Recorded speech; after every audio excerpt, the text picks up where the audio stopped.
Hello again, brothers and sisters. It is I, Franklin Jones, the speaker of truth. I tell you the things that either other black people are afraid to talk about or have been psychologically blinded from seeing. It's the truth that actually frees our mind.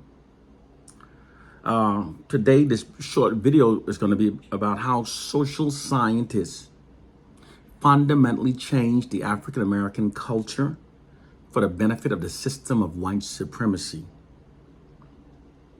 Now, I'm going to start this with asking you to try this experiment. The next time a black man walks up to you and he starts telling you about an incident where he mistreated another black man, he will say, he'll say something like, I did this to that nigger, I did this to that N, I did this to the N, I stomped that N's this, I did this and that, N-word, of course. Now, after he tells you the story, ask him to repeat the story, but this time replacing the N-word with my brother. If he tries, you're going to notice it becomes psychologically difficult for him to tell that same story. You'll notice that he won't be able to even finish the story. He doesn't know why, and he'll turn around and say, you bugging. You can do it with a woman. If a woman says, I slapped that bee, I kicked that bee's, ask her to repeat the story, replacing the B word with my sister. And you would see she would get frustrated. She can't finish the story. This is because words do have power. And with the derogatory words of nigger and bitches, when we call it, we dehumanize each other. Dehumanizing each other makes it easier to mistreat each other. This is why white social scientists socially engineered the African American culture, or what we call themselves brothers and sisters, do not call themselves niggers and bitches. The dehumanizing of groups through the words you impose upon them is a well-proven social science fact that the military has known for a long time. During the Korean War, to ease soldiers' anxieties about torturing Korean soldiers to get information, social scientists taught the soldiers to dehumanize them. And so they dehumanized the Korean soldiers by calling them derogatory words like chinks, gooks, native Asian derogatory words. And when he started calling those names, it made it easier. The guy finished torturing, he said, yeah, I taught you that chink, I taught you that Jap, I taught you. Those words allows you to do harm because you dehumanize them in your mind. And it's a true science. I am a retired military man. I was I was also a drill sergeant. And in the drill sergeant academy, I was always trained to never humanize the opposing force. In all of my manuals, my modules, you never call the opposing force people. We always said the enemy, kill the enemy, shoot the enemy. When I was training the soldiers to stab with bayonets, kill the enemy, kill the enemy. Words allows you to dehumanize. There was a study on the Texas border, and they was talking about Mexicans mistreating the Mexican Americans, mistreating the Mexicans who come across the border. And some question, why are they mistreating those who are their own people? And social scientists on the panel said it's because they dehumanize them. They call them another name. They were calling the Mexicans who come from across the border by another name, and the other name allowed them to mistreat them. This is the social science behind the reason why the white society have socially engineered the African American culture to call ourselves niggers and bitches. Okay. During the 1960s, African Americans' unified protest was unprecedented. African Americans confront white racism on every front. Civil disobedience methods, and foot marches, and with black lawyers pleading our case for equality in America's highest courts, all fronts, even through militant means. So the social scientists determined that the African American culture was too unified, and they had to erode the unified. And the unification of the African American culture came with the Black Pride movement. During the Black Pride movement, we started calling ourselves brothers and sisters. Hello, my brother. Hello, my sister, which had a unifying effect upon our culture. So white social scientists to erode our unity They socialized us to call ourselves niggas and bitches. And it was achieved through what's called negative media social engineering. Okay? Negative media social engineering is, most people believe that the media reflects our reality, but in truth, it's more often we who imitate what we see, how we see ourselves depicted in the media. A group's identity is greatly shaped by how they see themselves depicted in the media. People become those derogatory media depictions of themselves that they accept as being their reality. This is why social scientists says those who control the people's media image are able to steer their culture, because the white society controls our media images. They're able to negatively steer our culture.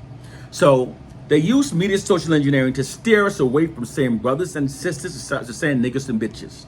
So when they start making those black exploitation movies, they did not make the movies about black liberation. And the movies was not about his culture of brothers and sisters, because that was not the ideology they wanted our culture to follow. So they started making movies where we were calling some niggas and bitches. We flocked to those movies because before then, we rarely saw us on the big screen depicted as heroes. So we flocked to those movies, but with those movies, it allowed them to steer our culture. And they steered us away from the Black Pride movement, and they steered us to what's called a niggerism. We started imitating. Give me five on the black hand side, yo man.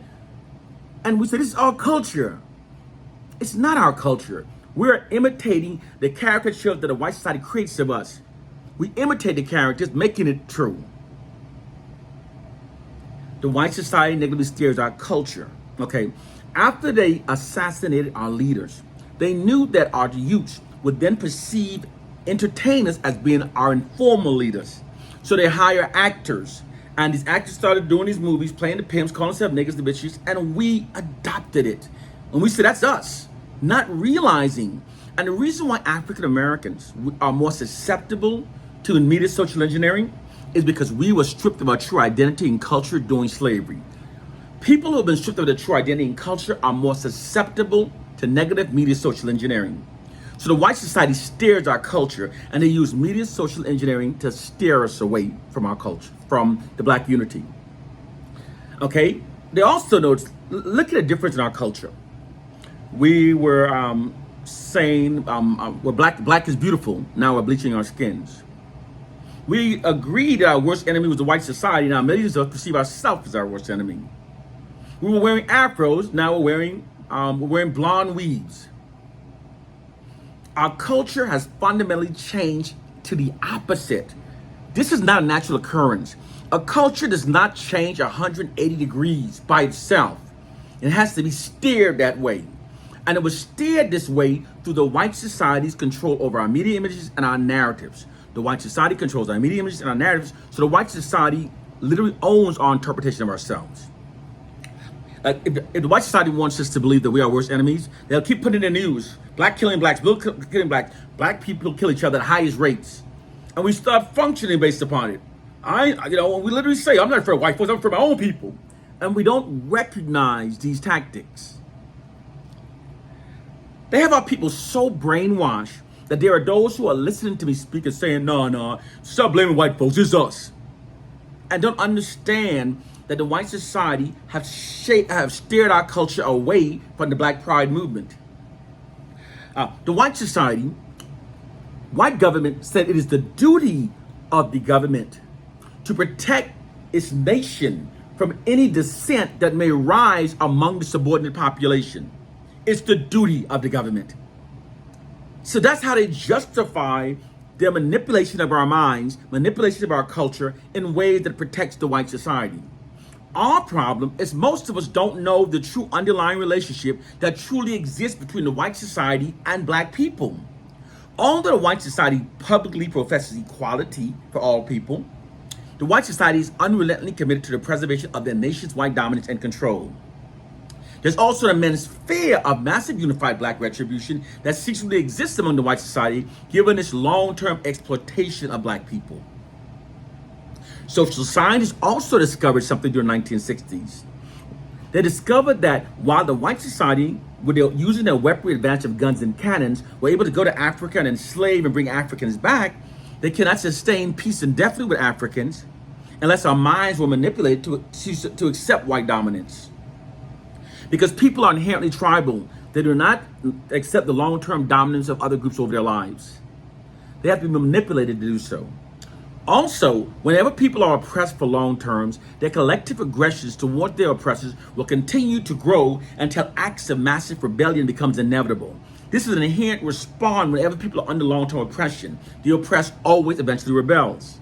During the 1960s, that was happening among the African American population.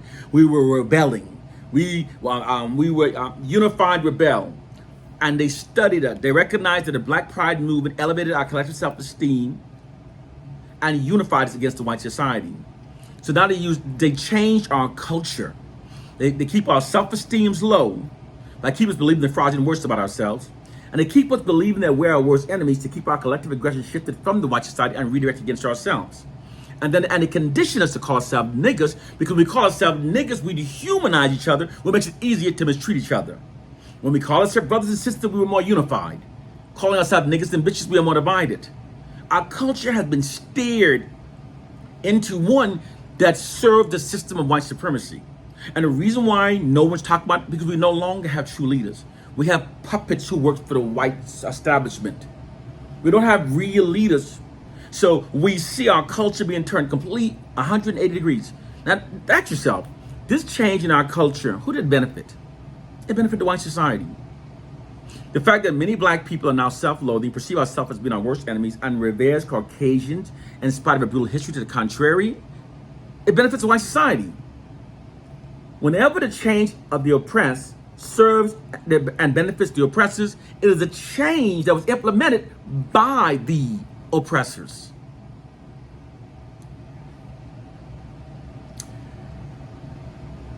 We have to recognize the system we're in. Okay? Calling ourselves niggers, we did not make the end with our own, and it does not empower us. That is an ignorant ideology. But it shows when people have been socialized, they'll believe the most idiotic things. We made N-word ours. We walk around sagging our pants off our asses. We're calling our women bitches and hoes. And then every so often they put out these new meanings, these new words to keep us under the spell caused by nigger.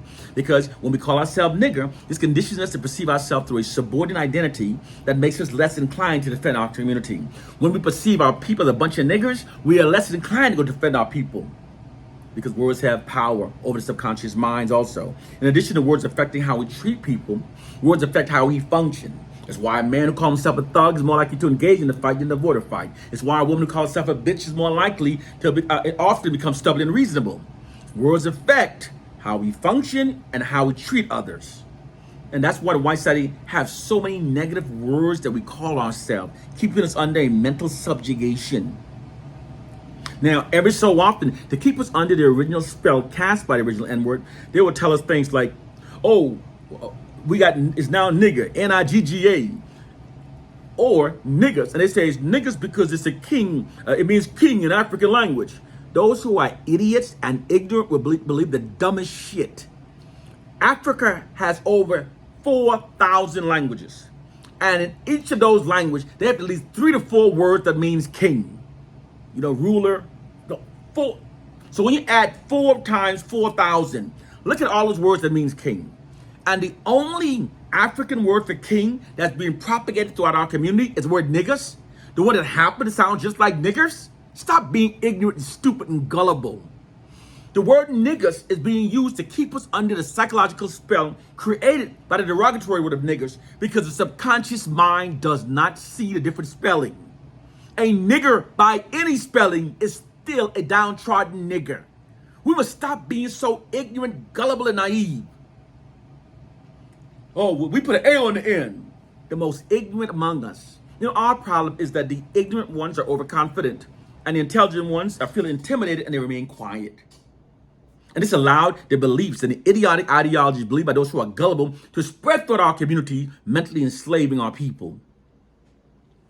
It's time to start thinking. We are the people who civilized the world. We are the people who built the pyramids.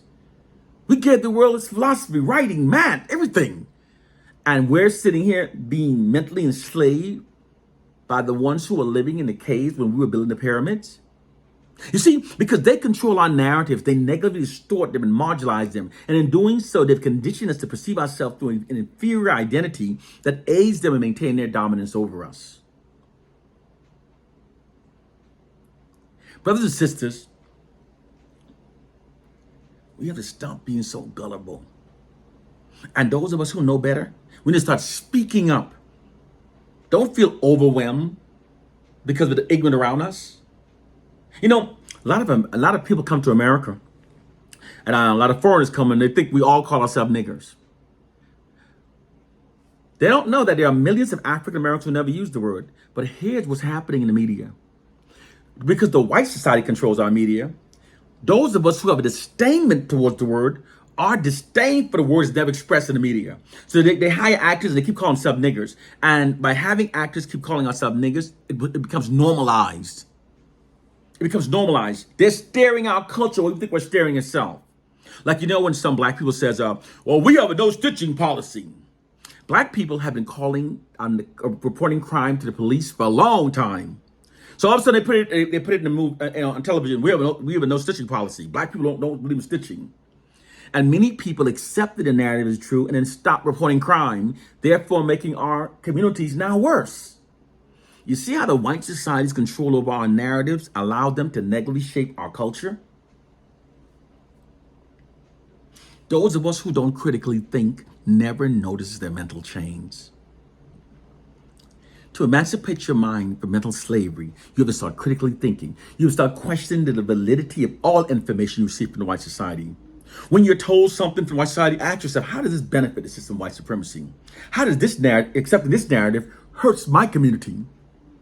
Like millions of black people are now going around saying, we talk about slavery, most of the slaves were sold away by our own people. That's how the white society shifted our collective aggressions towards ourselves. They conditioned our minds to blame slavery more onto our own selves by saying that most of the slaves were fairly purchased. So blame slavery on your own wretched Africans. In reality, when the white man went into Africa, Africans had all the natural resources, all the gold, all the diamond, all the silver. The West had nothing Africa needed.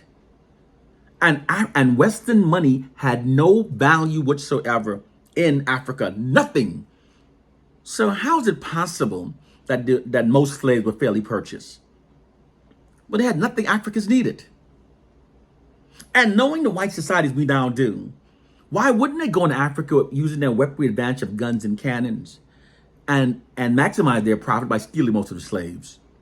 When you look at facts as they truly were upon critically thinking, you know that most of the slaves were not fairly purchased. That's a false narrative that benefits the white society that they embed into us, and now we're functioning based upon their narratives.